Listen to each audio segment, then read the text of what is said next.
Hey everybody, welcome to Game Mess Mornings presented by Deku Deals. With me, Jeff Grubb from your host from giantbomb.com. I can't speak this morning for some reason. Thank you for tuning in. In this episode, we're going to be talking about a surprise new state of play from PlayStation and is Steam a monopoly? We'll discuss and more. It's going to be a good one because we have Jon Martin on the show. Jon, how are you doing? Morning, Jeff. I am doing well. It is a Monday morning, so I also will probably be misspeaking throughout the entire show. Yeah, that's the thing about this show is like it starts whether I'm ready for it to or not. Like here it is. It's 11 a.m. Eastern time on a Monday. It's time to get back to work. I actually like that part of it where it's like we got a schedule. We're gonna stick to it. Here we go. No choice about it. But who cares? We'll trip on our words. It's gonna be a good show. How was your weekend? It was good. Kind of just a lot of watching, hanging out and stuff. A lot of people getting sick around us, so we have been kind of keeping it low key. The big highlight of the weekend was seeing a double comedy act of Steve Martin and Martin Short. That was fun. Great. That was a fun time. It was a good show. Grammy award-winning bluegrass band came out, and it was insane. I think I'm getting into bluegrass now. I think that's going to be the new rabbit hole I go down for the next couple of weeks. It happened to Steve Martin. It could happen to you. So, yes. You got to be careful with that. Bluegrass is great for sure.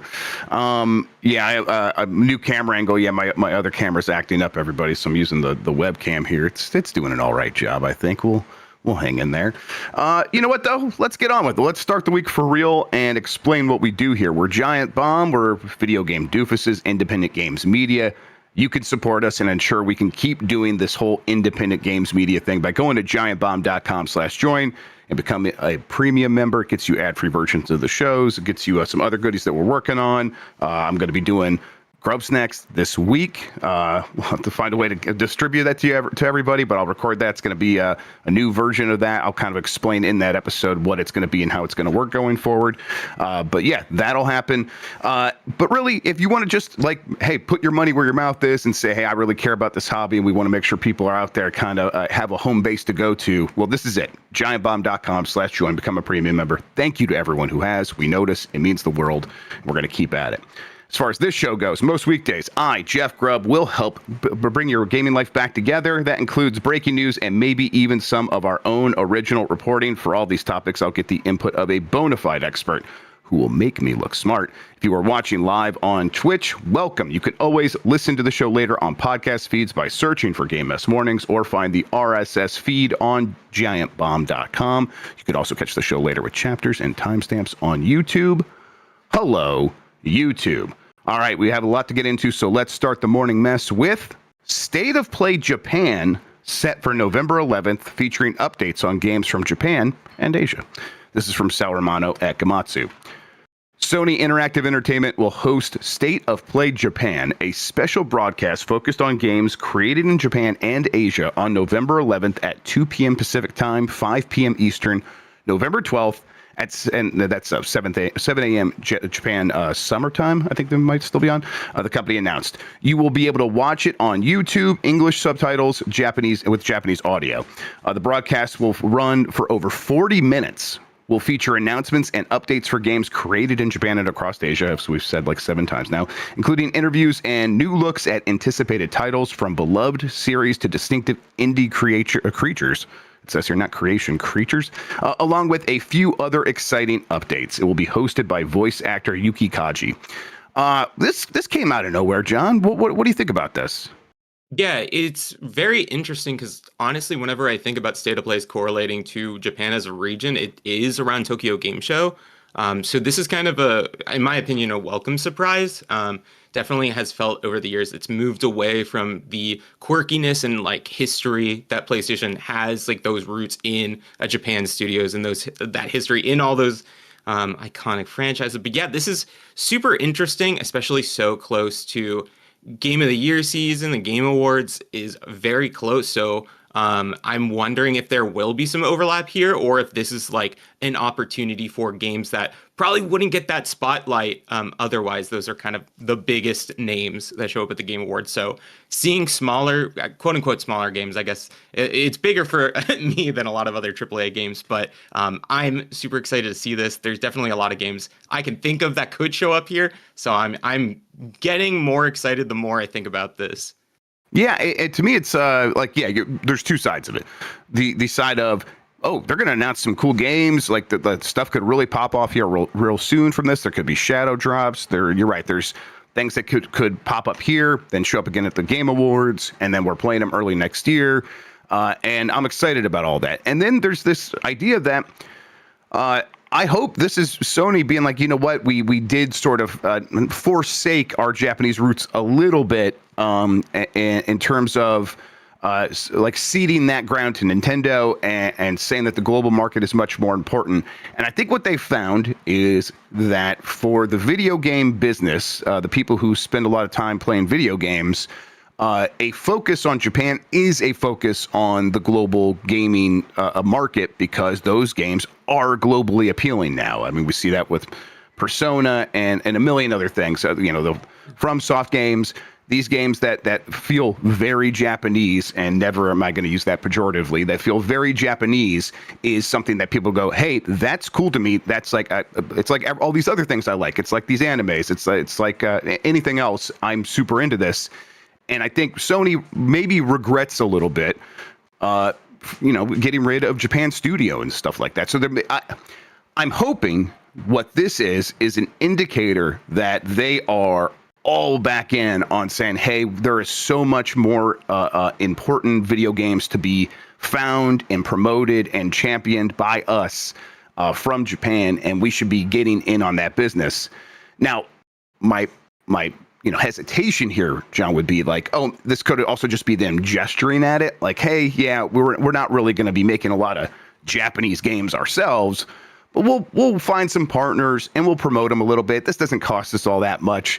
But even in that case, I'm still hopeful, because I think what would happen if that's what they're doing, if they're just gesturing at it, is that this is going to go really well for them. And this will be an initiative that grows over time if they are not like all in at this moment. So I'm hopeful kind of no matter what. How about you? Yeah, no, I'm definitely all in. I think, and it's very interesting that they did the strategy on the game side, and then on the overall Sony landscape, they have been trying to diversify what their business is beyond just PlayStation, as like the tides are kind of shifting in a way of more of a blue open sea kind of space where everything is sold everywhere. And the quadrupling down on anime has definitely made me think about, like, why did you really gut Japan Studios? Like, yeah, good point. Astrobot's still my favorite PlayStation 5 game, but it's like, what could that output have been had they not gutted that at the beginning of this generation? It was like kind of in the transition period, right? I forget when Japan Studios actually got hit by the axe, but yeah. Yeah.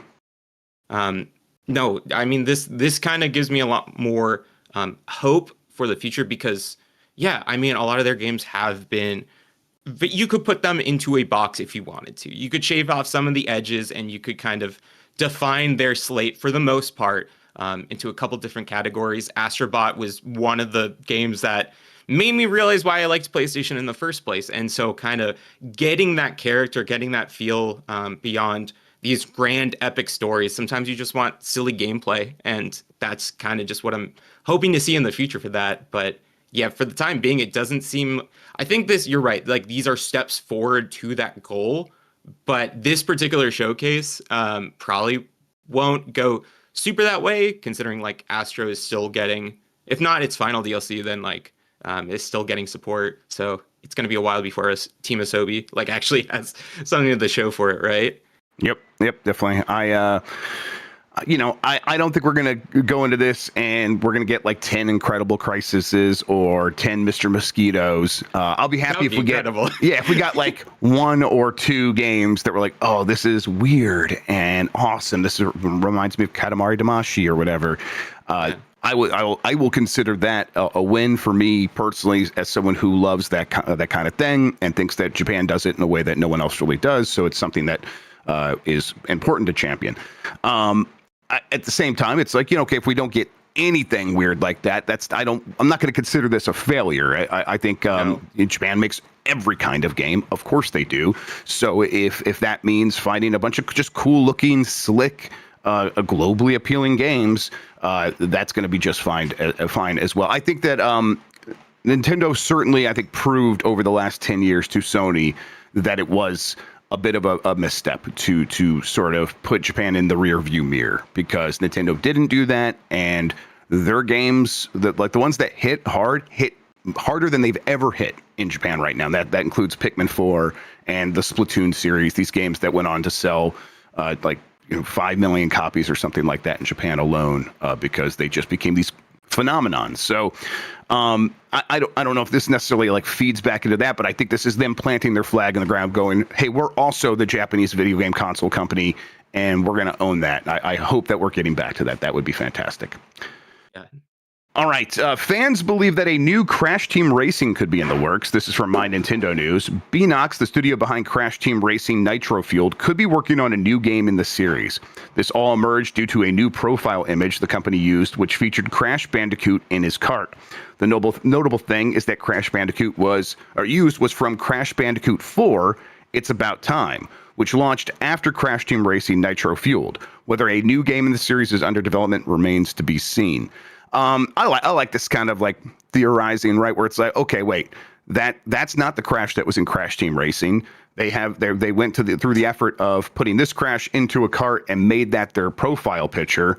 I'm buying into this, mostly because if you are Beenox and you're working under Activision, under Microsoft, and the last thing you did, I think it was Beenox that did that Crash Party, like weird multiplayer game. I can't remember. Yeah. Yeah, like live service game. I don't even remember what that was called. Yeah, yes, and the one that it was like Party Bash or something like that. I can't remember. Either way, it was sent out to die, or just no one paid attention to it, and it was a fine game, whatever. But Crash Team Racing did incredibly well, and if you're looking to bounce back from a misstep, miscalculation like that last Crash game, the safe thing to do is a new Crash Team Racing, even before like a new Crash platformer. Crash 4 was a really good game. And I'm someone who does not necessarily love the previous Crash Bandicoot games, and I thought 4 was excellent. So, but even with that in mind, if we get a 5, and that would be, obviously there's a bunch of other ones, so this wouldn't really be the 5th one, but they started numbering them again. If they did Crash Bandicoot 5, I would be happy. But I think in terms of like what could get the most attention and kind of what the hunger out there is right now, a Crash Team Racing would hit hard. So I bet Beenox is working on this. What do you think? Yeah, I mean, that's definitely my hope. I've always, ever since like first playing the Crash games on PS1, I've always preferred team racing to the traditional platformer games. Mm-hmm. It is a hot time to get into kart racing right now, and I think there is the foundation there that can make a really stellar stand apart kart racing game. But yeah, no, I think this is probably likely. This is kind of similar to like how Donkey Kong got that redesign, and then people were looking for that everywhere. And the scavenger hunt definitely leads to a bonfire. Like there's smoke, where there's smoke, there's fire. Mm-hmm. I think this will probably happen, especially because like when you think about, well, what would Beenox be working on, a kart racer, or were they working on a platformer? I would almost think that Toys for Bob project could be that Crash Bandicoot platformer. Yeah. But, I mean, that's kind of just speculation, but I think this is incredibly likely. That first one did insanely well. Like the Insane trilogy did insanely well, and 4 did insanely well. It would be kind of a shame to put down a mascot like that. Especially when it is that kind of answer to what Sony has been missing, is like we have a cute character that could appeal to all different audiences. Xbox, I guess, is in dire need of icons and franchises that aren't just Call of Duty and other rare franchises to silence and shove them into the back of a car, and we never hear from them again. But yep. Yeah, Crash Team Racing is another one that I really like that game. The original Crash Team Racing on PlayStation back in the day is I played that on my first real date. Had the girl come over to my friend's house, and we went in the basement and played Crash Team Racing because she wanted to play Mario Kart, and that's all we had. So we had fun. It was a good time, good game. Right. But yeah, I think that let me ask you: is there a chance that because this is like Microsoft now, and would they try to do the thing of like expanding Crash Team Racing into being more? Could Banjo show up in Crash Team Racing? Could Minecraft Steve show up in Crash Team Racing, or does Crash not really have the sort of scaffolding to support that? It's weird, right? Because Crash and Spyro were always so separate for a long time. Then they had like a couple crossovers here and there, like GBA, and then Spyro was straight up in that Nitro fueled remake. So I don't think it's so far fetched that that could happen. I would love to see it. Micro Steve's already in that Sonic game, and Banjo debuted in a friggin' kart racer with Diddy Kong Racing, so it would feel like a full circle thing. Whether they have their like sights and scopes and timelines like kind of focus, or if they're just trying to pump out whatever they can without it costing too much, that's the big question. But for something like that, like I think that is a cool and easy way to get even more people excited for a kart racing game.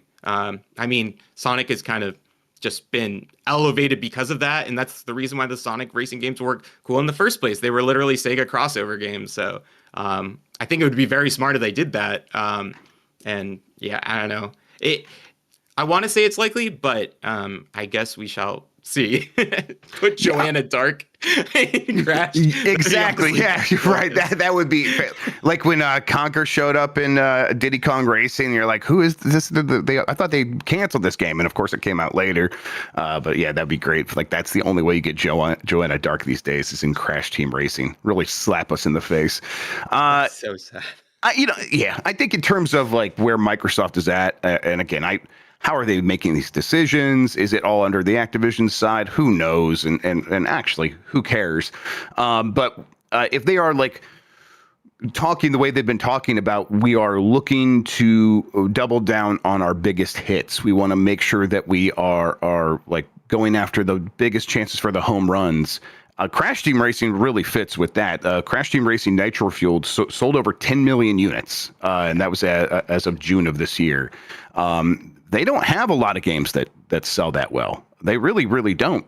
So it's kind of like, why? In fact, it'd be crazy if they weren't making this at a certain point. It would be like, I don't understand your thought process over there if you aren't pursuing this. So yeah, I bet Crash Team Racing is happening. When we see it, who knows? But I wouldn't expect them to have believed that last Crash game to have done super well. So I bet they were working on this in tandem, ready for this to kind of replace that game when that game sunsets, which probably has already happened. I'm not paying attention to it.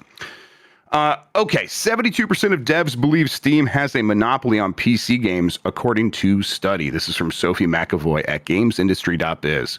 More than half of game developers feel they rely too heavily on Steam to distribute their games, with 72% believing the platform has a monopoly on the PC games market. That's according to a new white paper from PC distribution platform Roque, titled The State of PC Game Distribution. The independent study, conducted by Atomic Research, surveyed 306 industry executives across the UK and USA between May 18th and May 22nd, 2025. 75% of those respondents were senior managers of C-suite level, with 77% from studios with more than 50 employees. So a lot of like people who own game studios or run game studios, and not necessarily a ton of developers. The study found that a majority of studios, the people in these positions, believe that Steam accounts for over 75% of the revenue, is what they said. And a majority of them, I had the number here, 72% believe it's a monopoly. That is, the kind of thing where it's like, yeah, you hear that, it's like, is that right? And I am of the opinion, John, that Steam is a monopoly, but not maybe a monopoly that could be very easily legally pursued. And that's just because they position themselves in a very anti-competitive way. They try to do everything they can to avoid that, because I think Valve knows that Steam is a monopoly. Now, people point out, hey, there's Epic Game Store, there's GOG, there's a lot of competition. Yeah, but Steam has about 75% of the market, and for something to be considered a monopoly, like one of the checks they do is like, is it more than 70% of the market? So yeah, that would be the first like trigger.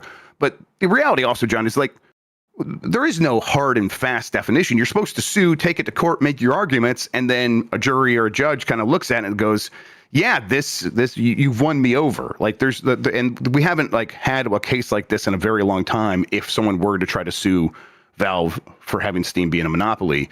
So it's like a lot of these arguments would be being made fresh for the first time in quite some time in a very different world. So we just don't know like what would actually satisfy that definition these days. Let me ask you though, how do you feel about it? It's weird, right? Because I mean, obviously it is a monopoly. People, my brain immediately goes to when Alan Wake 2 came out and it was this incredible game, but people didn't play it because it was not on Steam. It's a very weird situation where the monopoly is fully backed by the users, it feels like most of the time. Like, I feel like, obviously like places like GOG, like have that, like, okay, there's like no DRM, it's like free, so a lot of people find that appeal, but on the most part, like most people are playing on Steam because it's just been around forever. Like it is where people built their libraries. It's literally, I think to that conversation, I think it was on Kind of Funny where like Phil Spencer says, hey, the PS4 generation was the worst to lose because that's where everyone built their libraries. But I mean, Steam had been doing that for over 20 years at this point, it feels like. So not to mention like real. Bringing people in with their games, like it's a monopoly, sure, but there was a reason to come in the first place. Like there was Half-Life, there was like Team Fortress Classic, and then they just kept building and building. And so, yeah, so it is weird. And in that sense, I do see it kind of be a market. And the biggest negative to that is the revenue share. I think did they revise it? Or is it still 30% goes to Valve? So, yeah, it works a little bit differently. The fast and like, you know, easy rule is 30% still for the most part. But if you are, let's see, I think if your game makes a certain amount of money, it drops to like 20% or something like that after 1 million or 5 million, something like that. I don't know the exact details, but when Epic was first coming at them, they revised things a little bit and made things more favorable for the biggest companies. I don't know how it worked out for the smaller studios. In fact, I think it's still just kind of 30% across the boards until you get across a certain threshold. But it is worth always pointing out that while it like if like in a vacuum, when you look at it, like they're just taking 30% and for what? Well, back in 2005, 2006, 2007, when Steam was taking off, if you wanted to sell your game on the internet, it was a major hassle. You had to handle all the distribution yourself for the most part. You had to do all of the like customer support stuff yourself. So it's like all these costs that added up. And if you talk to developers who were there during the transition, not all, but many will tell you the amount of money that Steam saved us by taking all of these things off our hands is easily worth 30%. We were spending way more, our revenue, our profit margins were way worse before this. Now, it's been 20 years and it's established. So it's hard to like, for people to hear that argument, because it's like, well, no, I grew up in a world, I'm 25 years old. What are you talking about? This doesn't mean anything to me. But I don't think you can really point to Steam being an obvious monopoly in the illegal sense because they aren't doing the anti-competitive thing. They're a monopoly because they have the better product. Like it's a better service than Epic Game Store. It's a better service than GOG. Now, I agree with you when you said people built their library there. I think that's the main reason Steam is successful is the momentum. That's just human nature. Once we start down a path, the path of least resistance is just to keep walking down that same exact path. And people are on Steam. That's the reason it has such a stranglehold on the market. But at the same time, it is obviously and demonstrably a better platform in a lot of ways and a better product. And then they do things like, if you are a developer and you want to sell your games on another platform, you can produce infinite Steam codes and sell those codes on other platforms and completely cut Valve out of the 30% cut if you want to do the work to do that. Now, of course, that does feed people back into Steam because they're getting Steam codes, so Valve does benefit something there, but it's like that is one move to sort of say, hey, we're trying to be as non-anti-competitive as possible. And they make a lot of just choices that way. I think their whole thing about when a few years back when they got very permissive about what games could be submitted to Steam, when they opened it up and like we shouldn't be the ones judging whether a game should be allowed to be sold on Steam. And like everyone's like, you're Valve, you absolutely should be doing that. They're like, we don't think so. And that includes some games with risque content and some subject matter that might be a bit touchy. I think that was also about them being like, we don't want to be exercising our ability to pick winners and losers, because if we do that, someone could sue us for anti-competitive practices. I think they had a lawyer tell them that, and that's informed everything since then. So I think they're very aware of the possibility that if they do certain things, it will trigger Valve into being a monopoly, or Steam into being a monopoly. And they've done a decent job of avoiding that.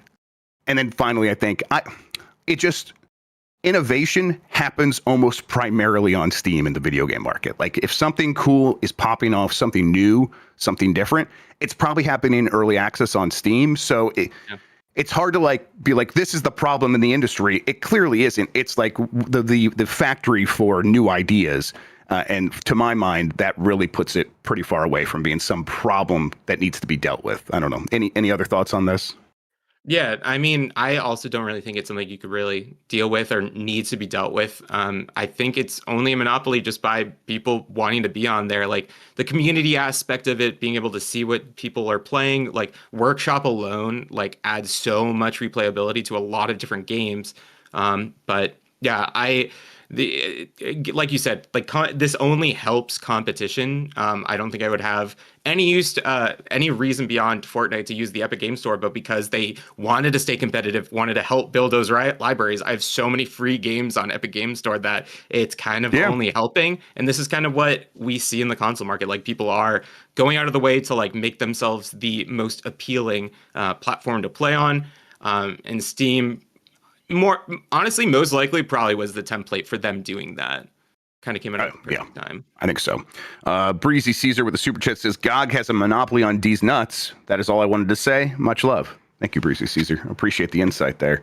I think Epic is also kind of doing them some favors by having that alternative. At the same time, they also might be proving that you could spend all the money in the world and you kind of can't make a dent. So it goes both ways if they were to present this argument in a court to try to prove that Steam is a monopoly. Doesn't seem like the very litigious Tim Sweeney is going to try to make that happen, or maybe is in the background. I don't know, because he's suing everyone else he disagrees with. He hasn't sued Valve, and I think he probably knows that would not work very well. Right. All right. We are going to take a break. When we get back, plenty of more headlines to get into, including what Miyamoto's doing, news leaking on Pillsbury Doughboy boxes, and more.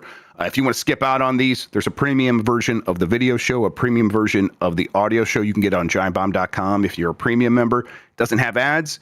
Otherwise, we'll be right back.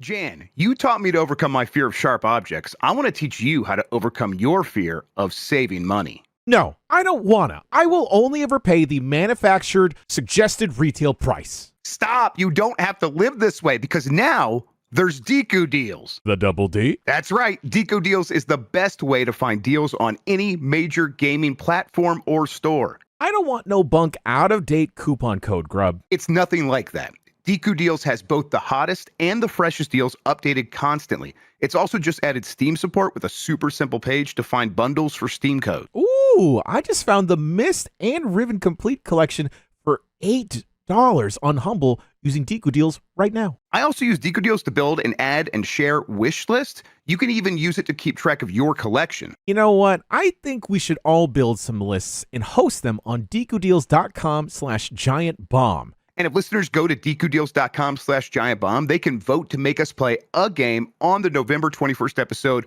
of Unprofessional Fridays. Learn more at DekuDeals.com/giantbomb.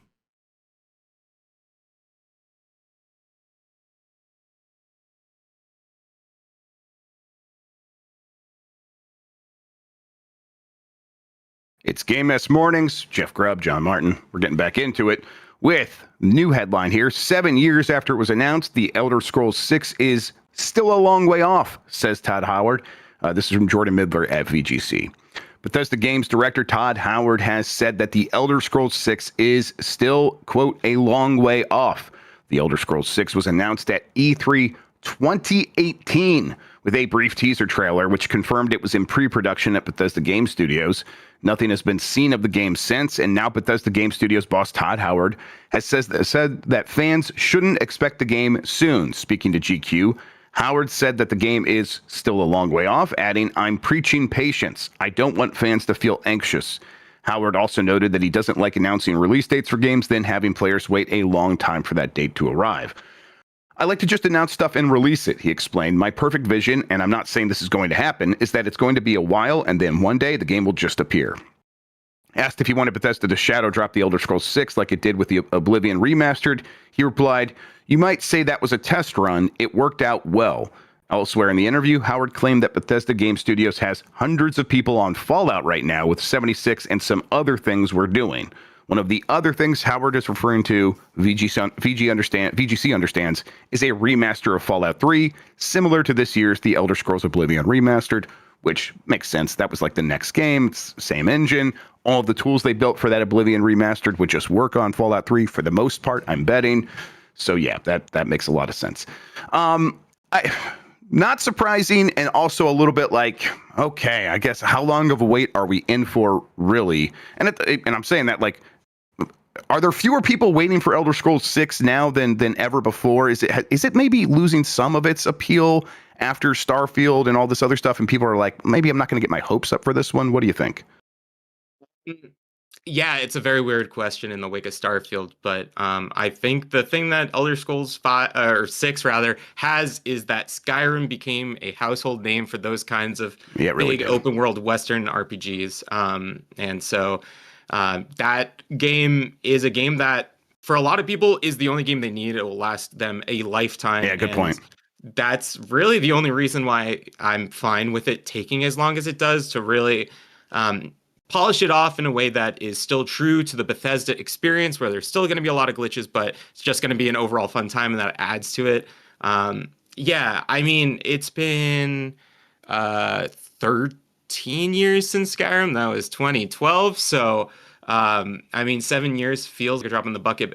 But yeah, I mean, that game has been released and released time and time again. I think the big difference is that, yeah, Elder Scrolls is still big. People have Elder Scrolls Online, but there are a lot of people who are just waiting for that new big thing, and it's not a time commitment in the sense that you can pace yourself, unlike online where you feel like you have to catch up. The thing I want to ask you is that, do you really think it would be at all smart to not market an Elder Scrolls 6 coming out? When he says like the Oblivion Remastered was the test, I feel like that has to be talking about the Fallout 3 remake, like remaster. Like, I cannot imagine a world in which Elder Scrolls 6 is not constantly listed on like the year's most talked about games, most anticipated games. That seems ridiculous to me. I don't think it'll happen. I don't think that they will do that with Elder Scrolls 6, but I do think he means it right now. But I as much as he is in control of everything, he's not in control of everything. And Microsoft will be like, no, let's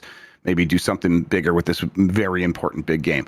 But this is the studio, not the company, not the publisher, the studio that really established the much shorter promotional marketing run up to a game. And that was with Fallout 4. Fallout 4 got announced in the summer, and then it came out later that fall. It was like 6 months of promotion, and then it came out. And before that, the standard was like the game would get announced and it would get a release date like a year out, 2 years out. And then it was just nonstop. Like, okay, here's a big marketing push now. And then here's another trailer and here's all this other stuff. And when Fallout 4 did it, Fallout 4 sold very, very, very well. And they didn't see any repercussions from not having a longer marketing period. And I think like that worked. And since then, that timeline's only been compressed more and more.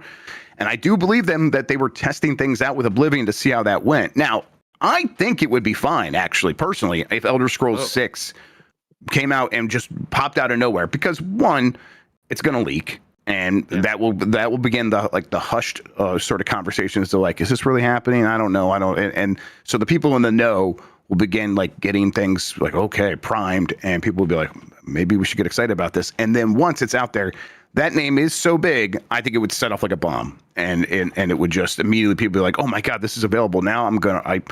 I think the excitement would be palpable, and people would be like, I need to get in on this, especially if they don't know anything about it, and the conversation isn't about the reviews or anything like that. It's just the game is there.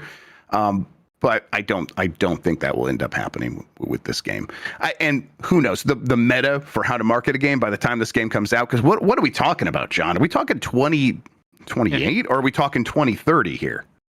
2030 would probably be my guess. If I'm going to be 5 years from now, 4 or 5 years from now. Like the way they haven't really discussed anything, and to be honest, like I followed Starfield enough at the time, but now that it came out and it was just kind of like, oh, that was cool. Like I completely forget the marketing cycle of that game, but yeah, I mean, were they both announced at 2018, or do we know about Starfield beforehand? Because Starfield, I feel like, had been that thing they always talked about, making that like space odyssey kind of game for a long time, but it just takes so long to make a game. I mean, there's the GTA 5 in the room, like that only came out a year after Skyrim, and like that's still something that we're thinking about. And granted, like Rockstar on a completely different level in terms of the workforce that they have in the global. The entire globe is kind of working on those kinds of games with contractors and such, but like Bethesda is a lot smaller. They're focusing on multiple different things. And when you're following up a game like Skyrim, you would think you want to be careful, because that's a game that its subtitle, it's kind of like how Persona became bigger than Shin Megami Tensei. It's like, oh, the Persona franchise. Like Skyrim is kind of a franchise in of itself. So I don't know, man. Like I feel like they need to take their time with that. And another 5 years seems like what they would want to do, but now they're also having to contemplate with the next Fallout game because of the TV shows. So I don't know. You're right. They can't rush it though. Like they can't get this one wrong. Elder Scrolls 6 is the one they absolutely have to get right. Because well, I mean, if they don't, it's like, well, what's the point of this studio anymore?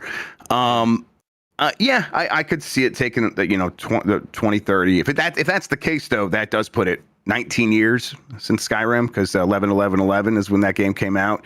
That is that would be bananas. We'd get to that point. And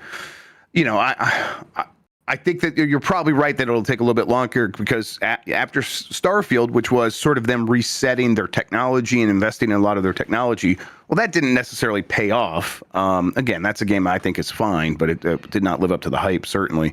But they will need to do even more. Like they can't be like, all right, we did all that really hard work, now we could just get Elder Scrolls 6 out. It's like, no, we're going to have to continue to find new ways to improve our technology so that things feel even more robust, and like the possibility space opens up even more, and then we'll have to account for that as designers, and that will take even more time. It's going to be a big, complicated game, and they really actually only just kind of finished Starfield. So yeah, it's going to take a minute. Starfield and Elder Scrolls 6 were announced at the same time, I believe, in that 2018. I was in that theater when that happened, and just being like, all right, okay, the Starfield, but I can't wait to get to Elder Scrolls 6. Well, that'll be out in like 2022, 2023. I'm a dumb bastard is what I am.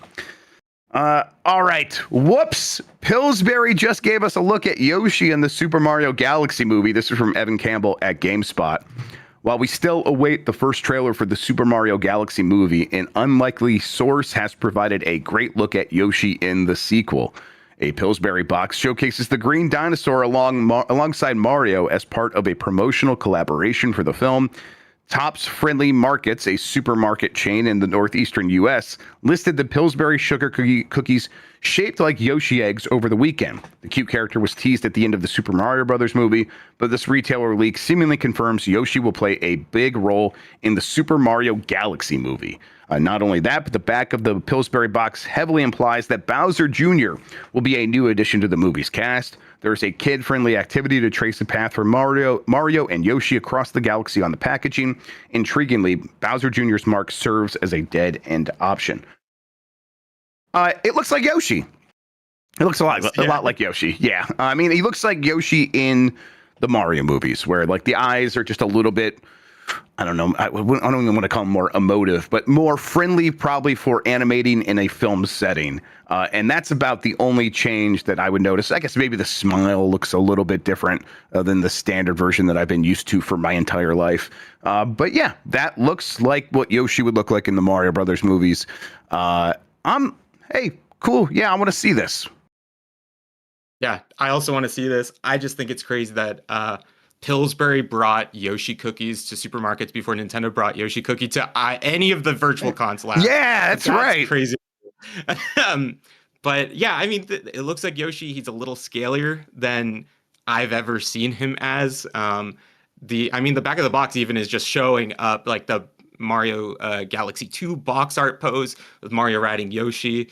My girlfriend's very excited for this. Her favorite game on my friend and I, we backlit a Game Boy Color for her, and the game she plays the most is Yoshi Cookie. So I'm very excited for this. She's very excited for this. Everyone I know is pretty excited for this because it was just a fun time in the theaters.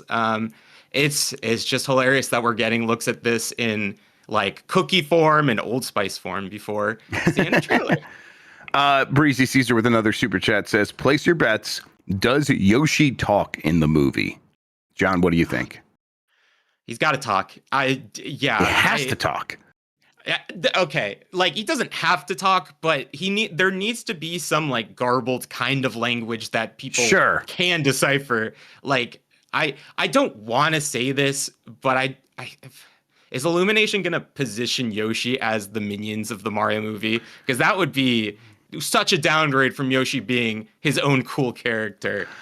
There are multiple Yoshis, right? So they could do that. And like each of the different colored Yoshis could have a different personality, like the three main minions. But I don't think so. I think if they're going to minionize anybody, I don't know. I guess they maybe did it a little bit to the Toads, but no, I don't know. I don't think they're going to do that to Yoshi. I think they're saving that maybe for eventually getting to a Pikmin movie or something like that.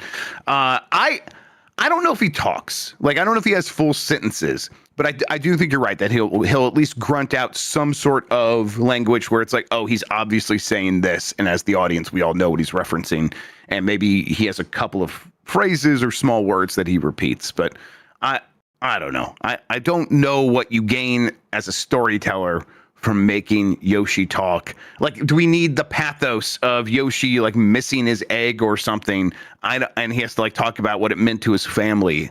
I don't think so. I think that sounds bad. Look, man, I grew up in the age of the internet. There are so many Mama Luigi jokes. There's so many Yoshi talking clips out there that is perverse in my head, and it is. I fear for the worst with these movies. Like, I loved the first one, but there's something about it that if Yoshi doesn't talk, then Bowser Jr. is going to be the most annoying character in the entire movie. Oh, that's for sure. His mama. I don't know how they're going to talk about that. I don't want to know who his mom is, but they're gonna talk about it, and it's gonna make me weird. It's gonna make me feel really, really weird. OG Kawangi in chat says, will Yoshi make a 6'7" reference? No, but I bet Bowser Jr. does. I bet Bowser Jr. does. And you're right. He's going to be so annoying. I kind of can't wait to see it. It's going to be a lot of fun. That movie is out in May. They don't have a release date in here, but I think I remember March, I think. Is it March? I think April 3rd. April 3rd. No? What the heck? I'm getting so many mixed messages from chat. When is this movie coming out? I think it's May sometime, but I don't remember the exact date. But I'll take the kids to see it. We had a really good time watching the first one. And I do. 3rd.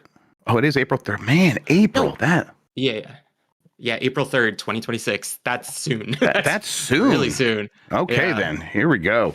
All right. Well, now here we go. Here we go. There we go. Shigeru Miyamoto on taking further steps away from development. This is from Ollie Reynolds at Nintendo Life. It's no secret that Shigeru Miyamoto has taken a bit of a back seat when it comes to game development. The last Mario game he personally oversaw as director was Super Mario Run, and after his most recent experience as general producer on Pikmin 4, the creator has largely shifted over to the world of movies and theme parks. In a new interview with Casa Brutus, thanks VGC for capturing this, Miyamoto hints toward taking even further steps away from game development. He states that while Nintendo currently has other developers leading the charge on new Mario titles, he nevertheless endeavors to play them and deliver feedback on the overall interface. Nowadays, I have teammates who help maintain the world of Mario, so I entrust much of it to them. Even so, I always personally play through about the first 30 minutes of the game and check the interface thoroughly to make sure it really feels like Mario. He then, perhaps jokingly, hints that he may not even do this in the future and simply leave everything to his colleagues before expressing his wish to remain healthy until Mario's inevitable 50th anniversary in 10 years' time. Up through Super Mario Odyssey, I feel we've done just about everything we could on the Switch. In the past, whenever a new console came out, we always released a new Mario game, so I do wonder how the current team will take on that challenge. Maybe I'll say I won't look anymore, laughs, apparently in parentheses there. I just hope to stay healthy until Mario's 50th anniversary. Seems like he's doing just fine. I think he'll probably make it. But yeah, he has done an admirable job of producing a new generation behind him, and really, he produced a new generation that was capable of then themselves mentoring the generation after them, because that's really what we're at this point for Nintendo. And throughout all of that, they, in my opinion, have maintained that certain level of magic and people that understand what Mario needs to be and what Zelda needs to be. And for him to be like, I'm stepping back even further, I think, yeah, he's earned that, and it's working. His stuff with the movies and the theme parks is certainly successful for Nintendo. And I think last night I was kind of humming Mario music to myself and like kind of imagine, oh man, I would like to go back to Super Nintendo World. That's a really cool place. And he's directly involved in that stuff. And if he wants to expand it and do even more, I'm all for it. How about you? Yeah, I mean, for the longest time, he's been like Nintendo's, I guess, parentheses positive fun police. Like, he has been like playing every single game, finds the joy in that, gives advice. And I mean, for the longest time, Miyamoto has been hands off. I know in the 3DS era, a lot of people thought he was like too hands on. Paper Mario definitely took a big hit because of the lesser focus on original characters and stories, and then Odyssey kind of brought that back. So I've just been in a really good place with Mario for a good long while at this point. Yeah, I mean, to say anyone deserves it more than Miyamoto, I think would be kind of crazy. He has created all of these like crazy franchises, and I think he is in that position where he has created that next generation, and like they proved themselves worthy, like even as early as the Game Boy, like Koizumi working on Link's Awakening and really being able to be like, no, the story here could enhance that game. He really knew how to pick people, and if he just wants to sit to the sidelines and just kind of market the public perception about certain franchises through like shorts, movies, like theme parks, I think that's great.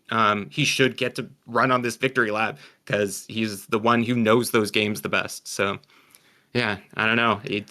I love Miyamoto. He is a fantastic game creator and just a wonderful person to hear about.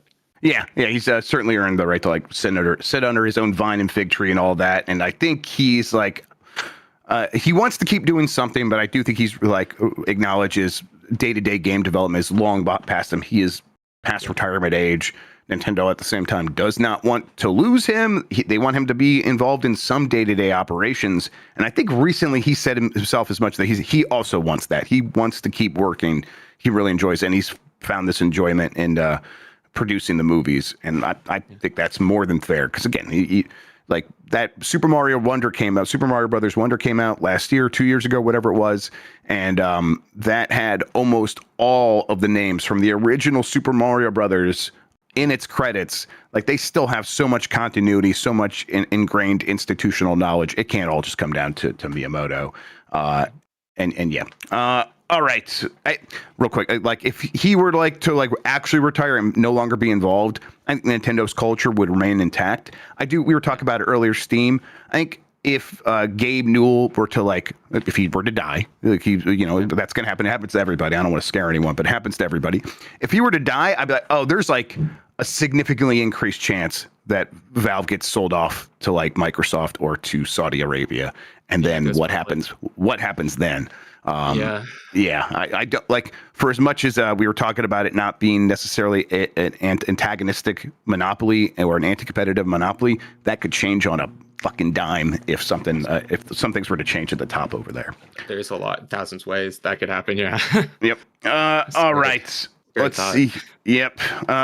Okay. Last couple of stories here. Star Wars Outlaws and Avatar Front. Actually, Mike Minotti, you need to stop listening if you're listening. I want to save you from this story. I don't want you to get upset. Star Wars Outlaws and Avatar Frontiers in Pandora DLCs beat Clair Obscur Expedition 33 to Grammy nomination. This is from Ben Lyons at Game Reactor. Basically, the story's the headline. They announced the nominations for the video game category in the Grammys.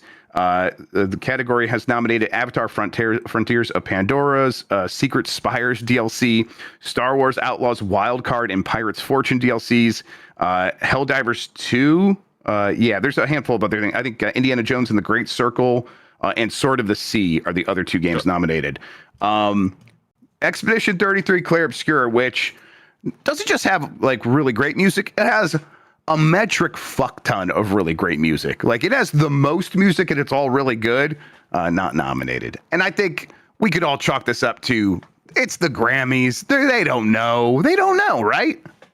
Yeah, they're skimming off the top of like, what are the game releases we could release and what is so much more. Like, what do we recognize? Yeah. Yeah, it's like they're going to like what is closest to a film score because that's how we're judging these metrics as opposed to really assessing how the music does play a part in the game. That to me, that's why I feel like Sword in the Sea is kind of surprising that got nominated because that is what I would like a Grammy nomination to kind of reflect. Like so much of that is getting the mood across. And I'm not saying any of these other soundtracks don't do that. Granted, I haven't played either of the DLCs for Avatar and Pirates Fortune, but Indiana Jones is that one exception where I feel like it is so close to the movies that it works because that's kind of what it is trying to be that like integral. But yeah, I mean, it's going to be unfortunate for a long time until we get more people in the Grammys board who actually recognize what gamers are actually listening to. I mean, yeah, Expedition 33 is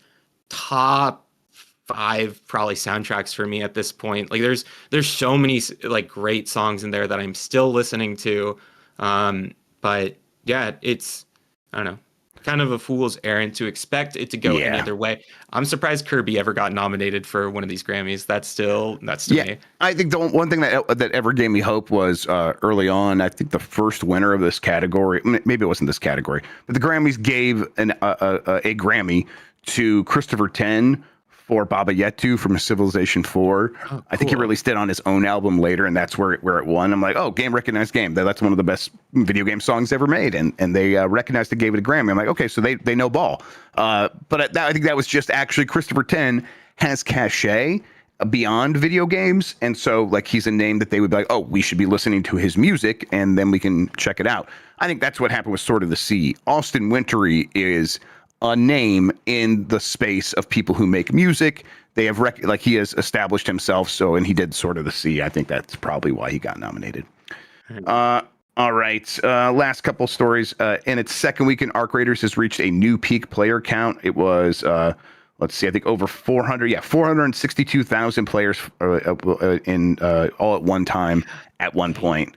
That puts it above Helldivers 2, which I think was like a little pretty close to that. But this game is massive, massive, massive, and again, not a free-to-play game. People showed up, paid, I think it was $40 for it.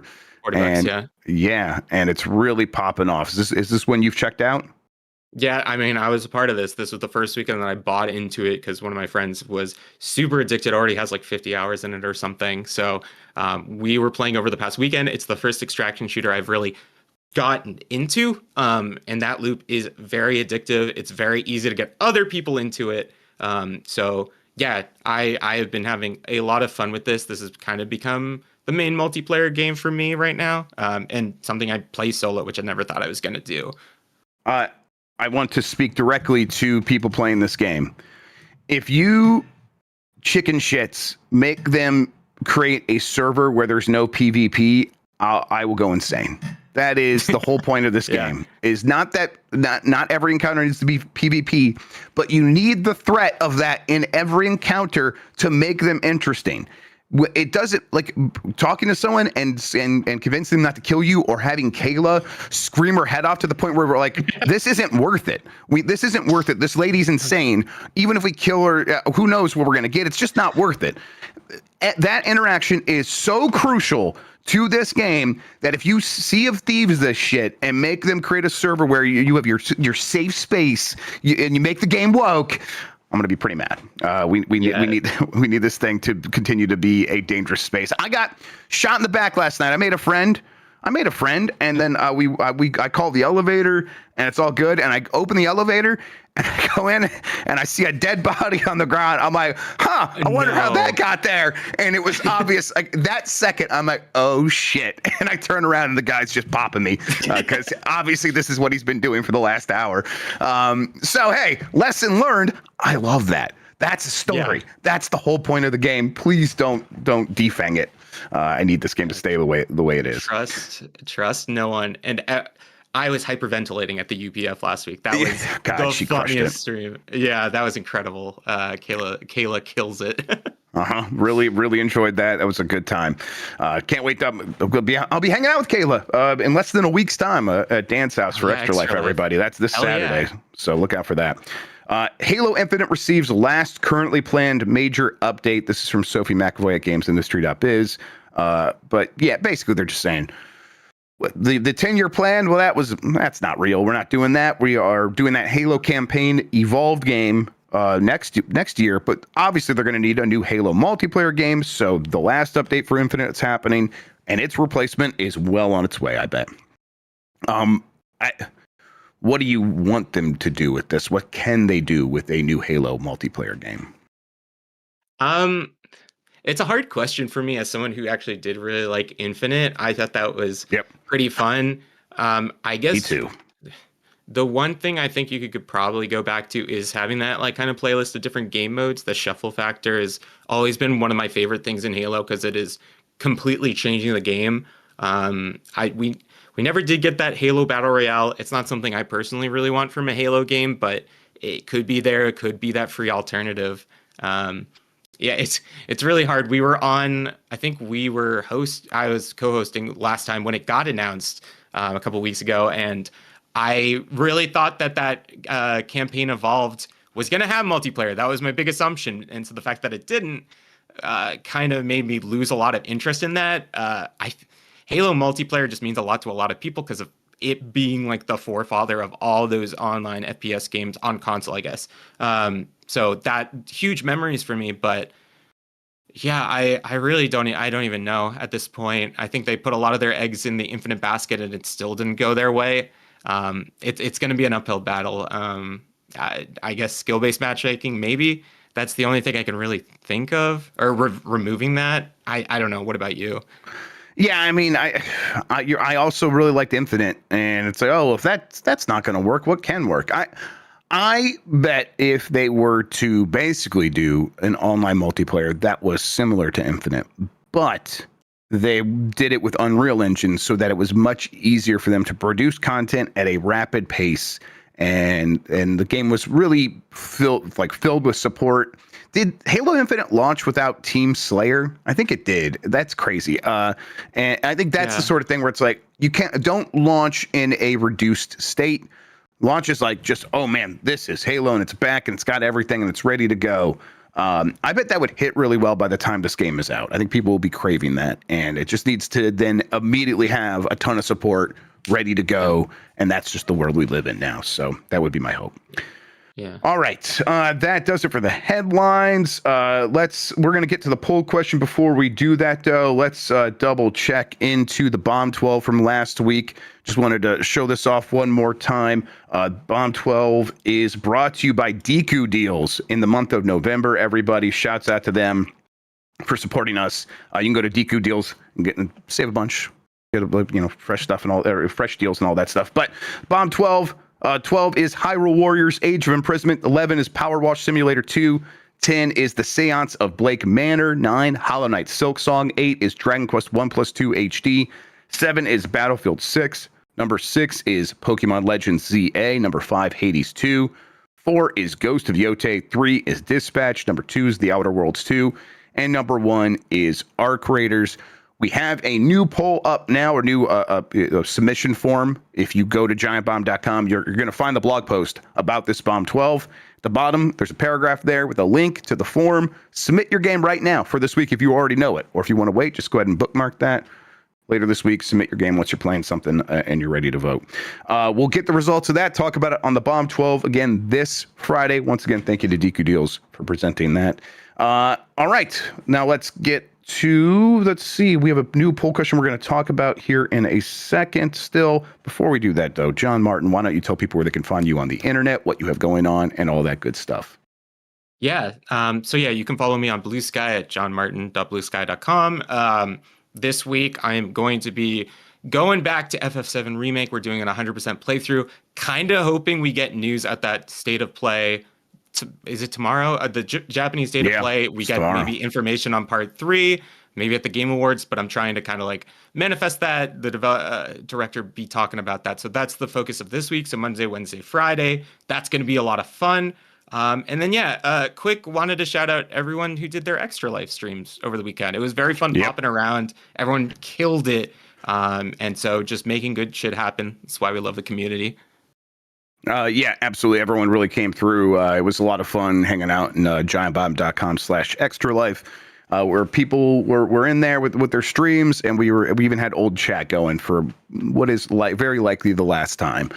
So good send off for that, for a good effort, for a good cause and a good effort from the community. We really appreciate that stuff. We'll be doing our Extra Life stuff this weekend. Absolutely impressed by all of the work and all of the effort that people put in from the community. I see Giant Bomb in chat saying, "What about Kingdom Hearts 4? Maybe we should get that news." Do you think Kingdom Hearts 4 is happening? There is a very strong chance that we'll hear about that game soon. I don't know if it's tomorrow, but yeah, I think we probably hear about that within the next year is what soon is to me there. All right. New poll question. What do you want more? New Crash Bandicoot platformer or new Crash Team Racing? We'll get the results, talk about that on Game Mess Mornings here on Giant Bomb on Wednesday. Speaking of Giant Bomb, I believe Mikey's out, so still no Monday Mornings Missed with Mitch, but I do believe that should return next week. And when it does, we're probably starting out Miss 3 or whatever the hell that's called. Let's see. Everyone's yelling at Jan. And then, but with Mike being out, me and Jan might have some stuff popping off today. Jan might play something. I might play something. We'll figure it out. I want to play Dispatch. I didn't play one this morning. I was kind of busy this morning. The kids are off school, so somehow that makes me busier. It's weird. But I will. Yeah, so I'll probably do a new episode of that. If I don't do that today, I'll get back on it tomorrow morning, but I'll probably try to do that today. And then, the rest of the week is going to be the Bombcast tomorrow. Game Mess Mornings returns for the rest of the week on Wednesday. We should have, I believe, a new season of Blight Club. I think it's the Blightning round. I'm up first. We'll see. I think my costume's arriving soon, so I guess I got to play a game. I'm afraid, but that's the way it goes sometimes. All right, and then the rest of the week will be business as usual. I'll see about talking over the PlayStation thing. We're gonna go to a meeting right now. We'll figure that out. But I think the time was 5 p.m. If that's the case, we'll probably talk over it. All right, Jon. Thank you so much for hanging out with me today and talking about video games, man. I really appreciate it. Anytime, Jeff. This is always the highlight any week that it happens. And so thank you again for having me. And much love to the community. Thank you. It's a highlight for us as well. Thank you, everybody, for watching and listening. You are the best audience in gaming. Until next time, have a good one. Take care of yourself, and goodbye.